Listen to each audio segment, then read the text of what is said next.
Tidjane Salaun, game number 2. The Hornets win their 5th game of this summer league session. There's a lot to get to today on Locked On Hornets. Plus, we'll talk about this. Don't say his name as much. I'm sorry. You can sign up for that. I'm not signing up for that at all. You are Locked On Hornets, your daily Charlotte Hornets podcast. Part of the Locked On Podcast Network, your team every day. In a minute, cuz we live.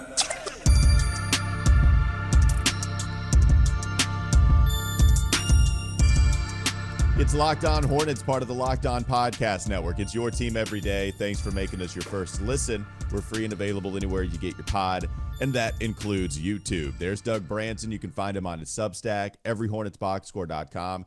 I'm Walker Mail. Listen to me on WFNZ every weekday from 12 to 3 p.m. This episode is brought to you by Gametime. Gametime! Download the Gametime app, create an account, use code LOCKEDONNBA for $20 off your first purchase. Terms apply. The Hornets are really 5-0 in Summer League. They haven't lost a game yet. It's insane. It doesn't feel like too long ago when the Hornets were like 0-4, 0-5 in Summer League, and they flipped things completely around, and I love it. Winning is good. I'm just going to go out on a limb, hot take. I don't care if it's Summer League. I don't care if it's preseason. Winning is good. No, it feels right. I don't know what this feeling is, but being 5-0 does feel right. I don't want it to go away. And I'm glad the Hornets continue to win. 80-66, the Hornets beat the Denver Nuggets. But let's go to the main storyline here because rookie Tidjane Salaun scores 10 points, brings in 10 rebounds, 4 offensive rebounds, by the way. He's been good at that the last couple of games. 4 of 8 from the field, 1 of 4 from 3, but he does hit his first three-pointer of Summer League. And he was excited about it. Yeah, he gave the Tiger Woods fist pump. He plays like I play video games. I think a lot of fans are going to love that because so many guys come into the league now media polished, and they're thinking about their image constantly, and they don't want to do anything that looks goofy or that would get memed. And Salon doesn't. He's thinking too much about the game and wanting to make an impact to really think about what he looks like. It's great. I hope he doesn't ever lose that. Oh, he'll certainly lose it. Like the grind of the NBA and the media and the spotlight. This is what I talk about with Brandon in the last game. You know, he's being goofy on the sidelines and stuff. Eventually, if they continue to win, if they continue to compete, and the national media and the first takes of the world start to turn their attention to Charlotte, all of that life will just be sucked out of them. Yeah, as soon as he turns into, if there are echoes of freakiness and he somehow realizes that type of potential, then it will be taken out of him. But just hopefully there's a cap on how much the joy and the effort is taken out of him. This rookie season, though, he's going to be flying like a crazy man out there on the court. What did you make of Salon's efficient double-double is what the term is being used on Twitter. Everybody is using efficient double-double, efficient double-double. What do you make of the efficient double-double? Well, yeah, because, I mean, he's not shooting a ton. You know, he's doing a lot of work on the boards and cleaning up a few things. And so, yeah, I mean, that's going to be efficient. I think the Hornets are being efficient with his minutes. They continued to restrict those minutes despite the fact that he started in this game because no Brandon Miller. He's done for the Summer League. And so he starts, but he only gets a little under 19 minutes, where Leaky got 27, Nick Smith Jr. got 26, Xavier Simpson got 32. They are going to squeeze everything that they can out of Xavier Simpson while they have the opportunity. But Tidjane just gets a little under 19. But, yeah, 4 of 8 from the field. Listen, he's full-on energy, intensity, physicality. He was out there when rebounds were to be had. He was putting body on body. The thing that Clifford wouldn't shut up about during both of his tenures here, hitting first, getting a body on a body, that is Salon. Now, his body, I don't know, is all the way ready to hit, but when it gets there, it's going to be devastated. And, in fact, late in the game, he got tossed to the ground by a Denver defender, and that Denver defender got called for a foul. And I looked at that and I go, you know, with the way Tidjane plays, that is not going to be the last time that a player throws him down to the ground in frustration, because he is a frustrating player to play against, and I love it. We do want somebody frustrating to play against. And it's not like, so I go back to Cody Zeller. These guys are not the same player, but I go back to Cody Zeller. No. Put it on the scroll. Walker Mail, put it on WFNZ.com. Walker Mail compares Tidjane Salaun to Cody Zeller. Remember how we would always talk about how players have to hate playing against him because he was sneaky dirty? Well, they hated it so much they punched him in the face over and over again. That's right. And then Cody would just, nosy his way all in there again and then get a foul. And it felt like that. It's a little more obvious with Salon, who has more athleticism, who can do more stuff on the perimeter. I do feel like we might have that similar quality from Salon. Yeah, I think, look, you're seeing him go in there and just bleep stuff up. That's what you want from him defensively. You see the coast-to-coast now twice, Doug, where he's put the ball on the deck and then grabbed the rebound and goes to the other end. So I don't know how much I trust him dribbling a whole lot, but if you have enough space in transit, that's right. But so this is where, like, the echoes of freakiness, they're not realized because Giannis, or at least in certain forms, because Giannis can dribble, right? And we know that he grew. We knew that he improved a lot in the NBA. It's hard for me to picture now the fluidity that Giannis moves with for Salon to pick that up. It's hard for me to picture now the kind of handle. It doesn't mean that it won't come. It just means that it's hard for me to picture that type of player in this player right now. But there is the coast-to-coast ability that we've seen where he finishes through contact, which is great. We had the layup in the last game where he got bumped and then went to the line for an and one opportunity. But the transition game, the corners, the 5 feet out from the baseline, that's where he's going to make his living in the NBA. And that means this season, right? His rookie year. That's where he's going to make his living as long as he sees those minutes. Well, so I think that a homework assignment for you and I, because the games are going to dry up and we're going to really get into the silly season where we are digging around for things to talk about until they get back to training camp. I think one of our assignments should be to watch a little Giannis year one tape and see if some of that existed in his game as well. Because what I saw, and if we're kind of putting this, we started with the good, let's put the spotlight on some of the things that he has to work on. There were moments when he got the ball, he would steal a rebound from poor Jake Stevens, poor unathletic Jake Stevens. He would steal a rebound and then race down the court with no idea of, like, what am I going to do with the ball? Who's with me? Is there anyone with me in transition at all? And then the defense would just swarm him. And then whenever you put pressure on him in the open floor, his body panics. And so, yes, and he almost turned it over. I only think he had one turnover in this game, but he almost turned it over like 3 or 4 times in transition. And so that's learning the game slowing down, him learning his body, the fluidity maybe coming a little bit more in those moments when players are making plays for him in transition, when he's running weak side and something can happen for him. That's when he's a lot more dangerous, although we have seen coast-to-coast opportunities for him. I just think as we get into preseason and into the regular season, the bodies that he's facing in transition are only going to get faster, stronger, and here's the most important part, they're going to get smarter. And so forcing him to, hit that decision tree. And so far, he hasn't been able to really deal with that effectively all the time. And so that's where his point of growth is. But, the Hornets are betting on all of that energy and intensity and work ethic, that all of that stuff will get taken care of over time, where maybe in other players that you could compare him to, like Kai Jones, it didn't necessarily come together.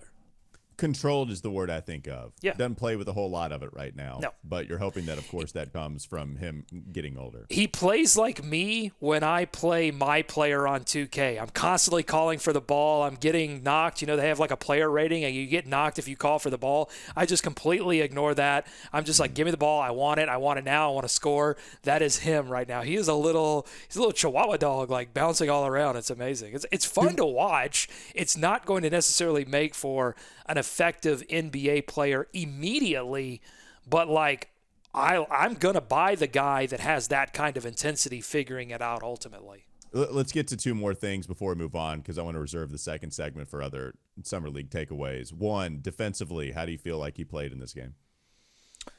Again, when he gets like a one-on-one matchup, I think the footwork is pretty solid. He can stay in front of guys and bother guys with his size. Now, again, what does that look like in preseason when the body types are different, when his matchups are going to be a little bit stronger and smarter? That's a good question. Yeah, off ball, there's some like, I don't know exactly. Yeah. And again, he's moving fast. And this is what made Brandon Miller so amazing in his rookie year, was that he moved so smoothly, calmly, and just knew where to be. And it almost looked like Brandon Miller was slow playing it, but it wasn't. He just knew where he was supposed to be, and so he didn't have to constantly recover. I think that's what you're seeing with Salon. He's constantly recovering, trying to figure out where he's supposed to be. The three-point shot, took 4 of them, hit 1, so that was nice to see. At least he knocked in 1, but I think that is important because he's going to have those opportunities. If I'm looking at this a lot from, does he see the floor year 1? Because we know that this is a project. I'm trying to figure out exactly how much of a project this is going to be and how much real-time stuff he's going to do as soon as he hits an NBA court. So there are going to be shots for him. Do you trust him making corner threes? Do you trust him making any kind of threes? And it was nice to see 1 go in. He'll get more opportunities in Summer League, build up that confidence. We'll see about what happens preseason before we get to the regular season. But it was nice to see 1 go in. I'll take, 25%, right? Not good. Nobody wants a player shooting that only shoots 25%. But at least he hit 1, and I'm actually taking a positive away from him knocking down his first triple. Oh, yeah, so much is going to hinge on what does he do with this tape? What does he do as he gets into the gym between now and training camp? I think that we have to weigh the context of what the Hornets are building roster-wise. They've signed some veterans. This team is acting like they would like to beat expectations next year, and so – yeah, I get that he was drafted 6th overall, but I think a guy coming from a championship organization is probably going to prioritize players that can help the team win, and those are going to be the players that are just more controlled, but control being the buzzword here in the first segment. And so, yeah, I think it's going to be difficult. What we see now maybe that changes again once we get into training camp, but what we see now, I think it's going to be difficult to justify giving him significant minutes early in his career. Okay, coming up next on the Locked On Hornets podcast. Don't go to sleep on the Hornets just yet. We'll get to more Summer League observations after a 5-0 start. Nick Smith Jr., what do we think about his performance against Denver? Xavier Simpson, do we still love him? Jake Stevens, Doug still on the island. We'll talk about all that coming up next.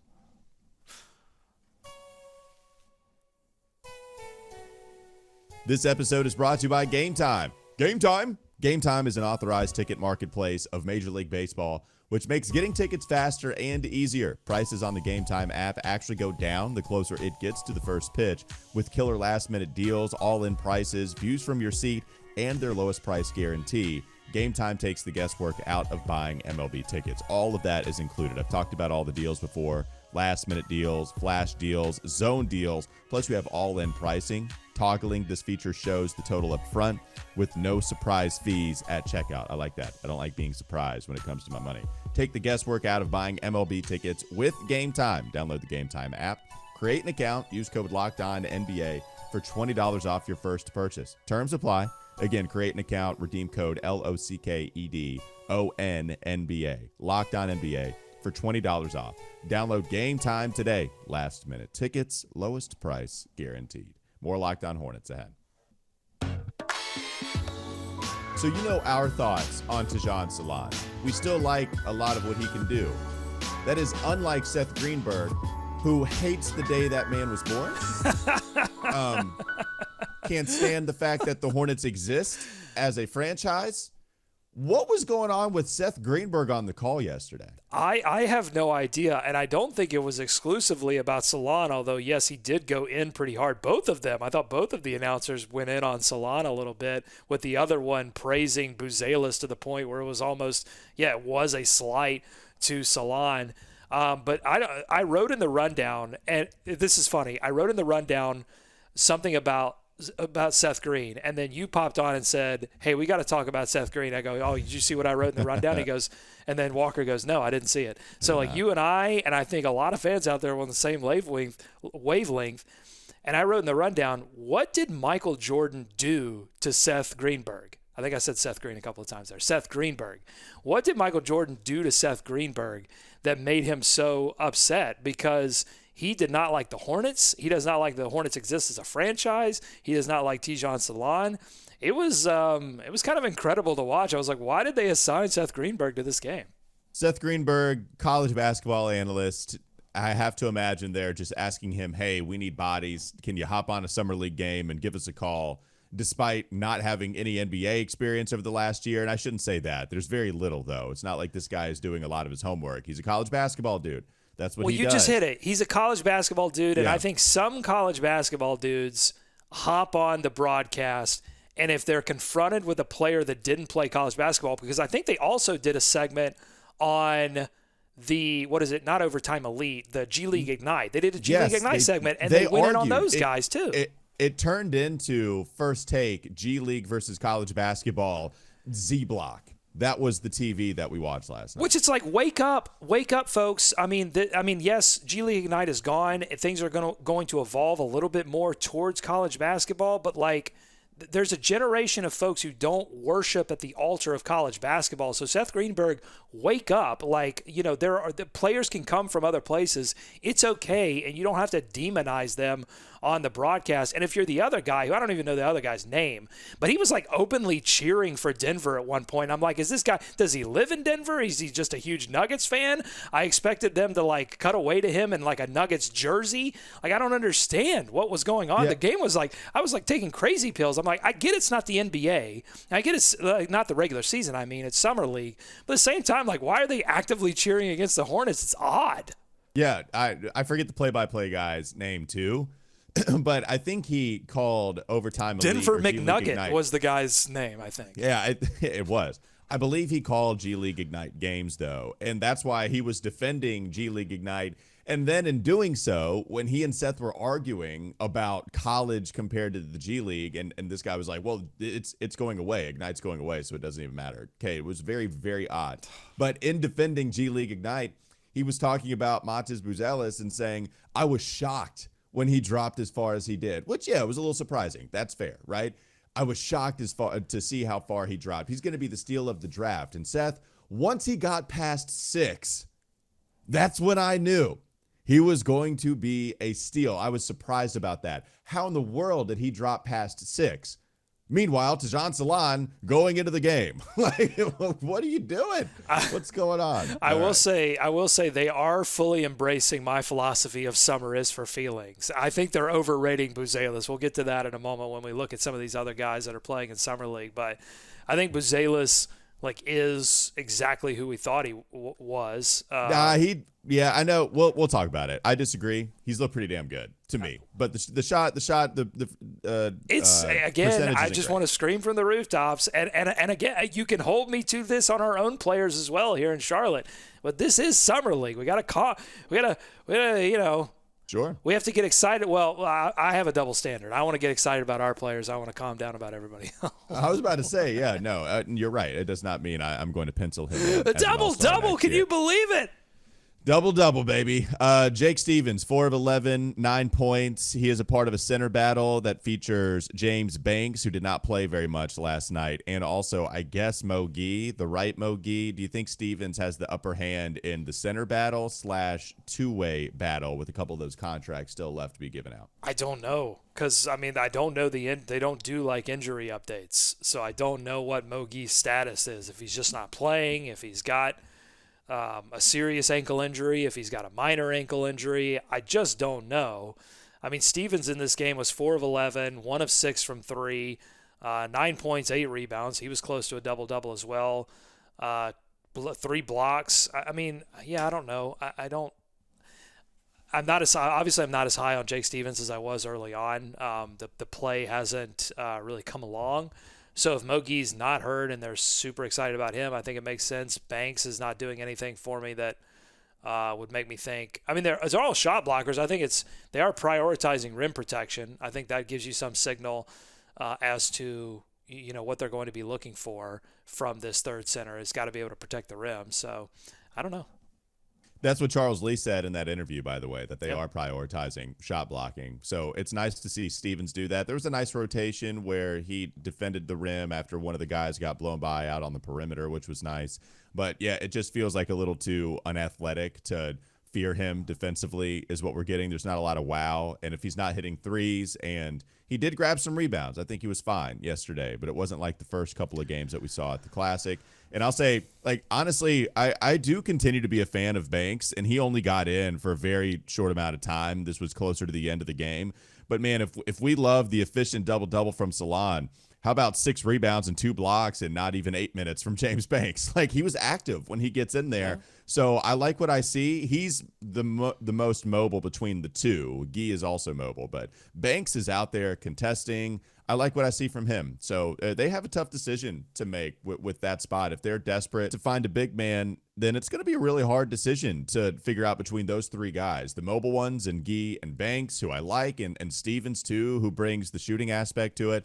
If they're looking at big guys, they have 3 options. It feels like Banks is on the outside, with Guy playing more minutes when he was there, even Stevens playing 20 more minutes. But yeah, the center position, tough decision to make. Yeah, but they don't even have to make a decision. There could be a guy that's playing for another summer league team right now. We've seen the Hornets do that. Teams do that all the time. So the answer might be no to Stevens.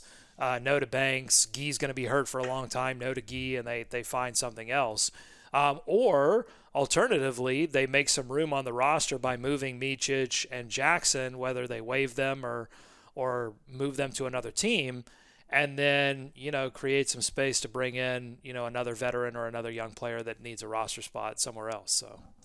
I like Nick Smith Jr., despite him being pretty inefficient in this game, too. I just think on ball the last couple of games, I think he's been a lot better. I trust him a lot more. There was some pretty savvy moves. The spin move out of the corner, hitting guys out on the perimeter. It just seems like, Doug, he's looking for more shooters outside when he hits the paint.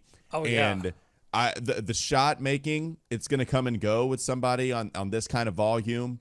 For sure. You want to see the efficiency. You might not know who Nick Smith – you might look at the Hornets box score from afar. You see that Nick Smith Jr. only has, all right, well, let's see how this guy's playing. I remember him. He was a high school prospect, number 1. Ooh, only a couple assists. Ooh, 4 of 14. 8 of 22. Yeah, no thank you. I'm good on him. But then you get to watch him play, and you see the improvement from last year. I'm cool with this game from NSJ. Oh, totally. This is definitely a box score line that's going to really tell you whether someone watched the game or not, because Nick Smith Jr.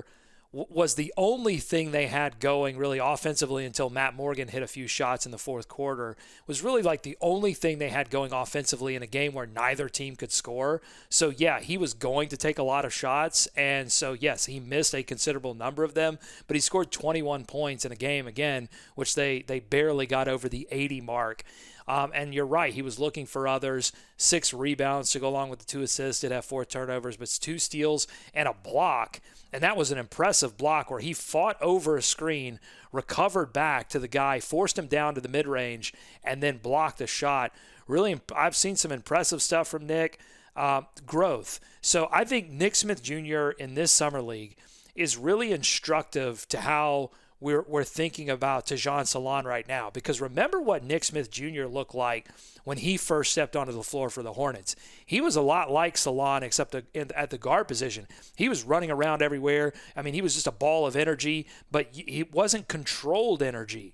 And now, a year later, he looks like a completely different player. And that speaks to Nick Smith Jr.'s work ethic, which I think is the coaching staff has noticed is impeccable. He wants to be better. He wants to grow. I think Tidjane is the same way. It's just going to take time, just like it took for Nick Smith Jr. But he looked, despite the inefficient shooting, he looked in control of this game, which is not something I would have said about him early last season. Last one, thought Licky Black played well also despite 7 points. Thought he was active defensively. Lone guy that Seth Greenberg didn't hate actually gave him some praise. I think the phrase he used was, don't do the things you can't do well. Do the things that you can do well. And he said, I truly believe that. Preach, Seth. Preach. Well, he also called the NBA the most exclusive club in the world. It's like, what? There have to be more exclusive clubs than the NBA. Secret clubs that Seth Greenberg has never been and will never be invited to. There have to be more exclusive clubs than the NBA. Just a ridiculous thing to say. One of many. Okay. One more segment to go. Coming up next on the Locked On Hornets podcast. Seth Green. Go to sleep on the Hornets just yet. Seth Green with envy.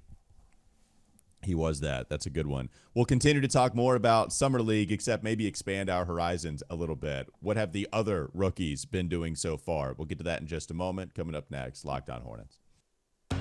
Doug, we had a conversation in the Classic, right? Salon wasn't playing, but there were other rookies that were suiting up, and they were playing pretty well. And we had the conversation about just how patient this fan base is willing to be. And all the fans, they say they're going to be patient, but then you get to the end of year one, and if you don't see your rookie out there playing significant minutes in year two, all of a sudden we get a lot more antsy and all the patience goes out the window. It feels like we're going to have some of that with Salon, and so I'm interested to see how much the fans will have it a part of their system. Now, the thing that's going to hurt it or help it, it's going to be the performance of other rookies that you could have traded up for with the rumors surrounding at that point, or you just didn't take despite them being available. And so we've seen some of these guys perform pretty well here, Doug. One, we can go to the guys taken before, right? Reed Shepherd, Stephon Castle. I still don't want the Hornets to have traded up to go get those guys. Maybe Shepherd with the way that he's playing. I'm telling you. Yikes. Shepherd looks good. Well, I'll say this. I think you and I are going to have a segment someday, regardless of unless Salon turns into Giannis. We're going to have a segment one day that said, what if, should the Hornets have really traded whatever they needed to trade to get up to 3? Because we know that Houston was somewhat interested in moving that pick. Maybe they got very uninterested as they looked more into Reed Shepherd, but should they have done what it took to get to Reed Shepherd, because he is looking outstanding. Shepherd and Castle not so much with the efficiency, but he's actually handling the basketball. Looks pretty good. He tried to tell you he's a point guard. You put him off your draft list, though. Well, so we didn't even have a chance. They want to play for Charlotte. Yeah, that's right. We didn't even have a chance. Those guys, look, I know you could have traded up for him, but that's still a lot to ask. Like that, at some point, if you get mad about teams not trading up for guys, then now you can just be mad at your team for every star that's not on your roster. So sure. I refuse to get real mad at the Hornets for that. Now, the other guys, like here, you could have Buzelis a part of the conversation, but he falls to Chicago. There are other teams that didn't want him either, but he was a part of the conversation. Dalton Connect, he's somebody that was highly thought of as a Charlotte Hornet coming out of Tennessee. So what are some of the stats that you see, Doug, and how much do you think that we could be in trouble here if other guys start to produce early and the fan base might lose their patience with Salon? Well, look, I think Dalton Connect has played all right. I think that Buzelis has looked good, like finding different ways to score except for shooting threes. This guy, to me, is who we thought he was, which is a talented scorer, is going to give you a few rebounds, is not going to help you play make at all, is not going to hit threes at all. And so how valuable does that player project out to be over the lifetime of his career? I have questions there, which is why I always had questions about Buzelis. So I'm not totally worried about that. In terms of like the patience conversation, I honestly don't think it matters if the fan base is impatient or patient. And the reason I say that is because everything that I've heard from Peterson and everything that I've heard from Charles Lee is it's all based around hard work, and it's about earning your spot. And I think these are strong-willed individuals. I don't think that the ownership group has any incentive to the rookie's got to play. We got to showcase the rookie. You've got LaMelo Ball. You've got Brandon Miller. You've got marketable pieces. This is not a franchise that needs to throw the top 6 pick out there so that people have something to come and watch for. There's plenty to watch in this team. And if they win, all of this gets taken care of. Then fans will understand, I think, most of them will understand, okay, this guy was a project. He needed seasoning. They're going to get some G League highlights. Salon's going to love G League. He's going to dominate G League, and people are going to get those highlights. And it's going to be okay as long as the Hornets are moving in the right direction. Now, the moment that things start to go sour, if they go sour, then I think the Hornets will then have a tough decision to make. Do we move this guy up and get him some time later in the season?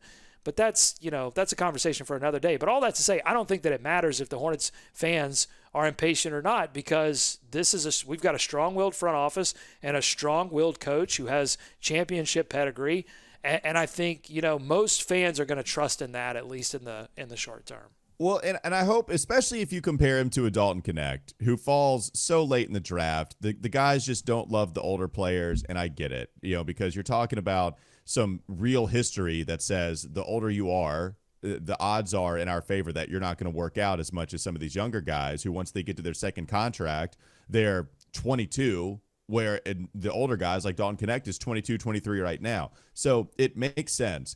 But Dalton Connect is going to have a better rookie season than Tidjane Salaun. Totally. That's going to happen. I don't know if we had this specific conversation, but I would have bet all my money that Dalton Connect would have a better rookie season, barring health, than Salon. So we can't look after year one, see Dalton go for 13 points per game on 36% three-point shooting and say, okay, well, the Lakers won that pick. Hornets sucked by picking Salon, because Salon's not going to have any numbers close to that. So it's all going to have to be about the year 2 or year 3 gains that you get from selecting Salon number 6. And what's great is he is the youngest player in the draft. So at that point, if he wins out, if he is the right pick and it takes 3 years, he's 21. Yeah. So you still have a long time to go. That's how I'm going to have to view it, and I hope others view it the same way. Sure, but I mean, I think, by this time next season when we see him again in Summer League, we're going to have a better idea of where that trajectory is, because it didn't take Giannis very long to start to turn heads, right? But he had a different opportunity there in Milwaukee, and so that's I guess the other side of the argument is you've got to put him in the fire at some point to see what you have. Does that mean that he has, a significant bench role in game 1 of the regular season? I don't think so. I do think, again, unless they are, a lock for the play-in, and you just want to make sure that you hold on to that postseason positioning, or God forbid that, they're a 6th seed or something and they're a lock for a playoff spot, then you don't want to test it then. But, if you are that fringe play-in team, you've got to put them in the fire at some point and say, all right, what do we have here? The honest comparisons, man, do we just need to back off of them right now? Because summertime. We're saying his name a lot. And I'm looking at Giannis' stats, and you're right. By year 2, he was averaging 13 points on close to 50% shooting. And by year 3, he was 3rd in MIP. Of course, he wins MIP his 4th year. Maybe we just don't say his name as much. I'm sorry. You can sign up for that. I'm not signing up for that at all, particularly in July. You are not going to get me to sign that piece of paper in July. I am all in on Echoes of Freakiness, on Giannis Light. I'm all in, baby. The French Freak. Right, Let's go. I'm sorry, people. I try to get him off of it. That'll do it for Locked On Hornets. Thanks for making us your first listen. We're free and available anywhere you get your pods, and that includes YouTube. Subscribe, like it, let other people know that this pod exists, baby. Also, tell people about everyhornetsboxscore.com. Doug Branson also has his subtext information there as well. And then you can listen to me, Walker Mail, every weekday from 12 to 3 p.m. Sports Radio 92.7 FM, WFNZ. Have a great rest of your day. We'll be back with you tomorrow.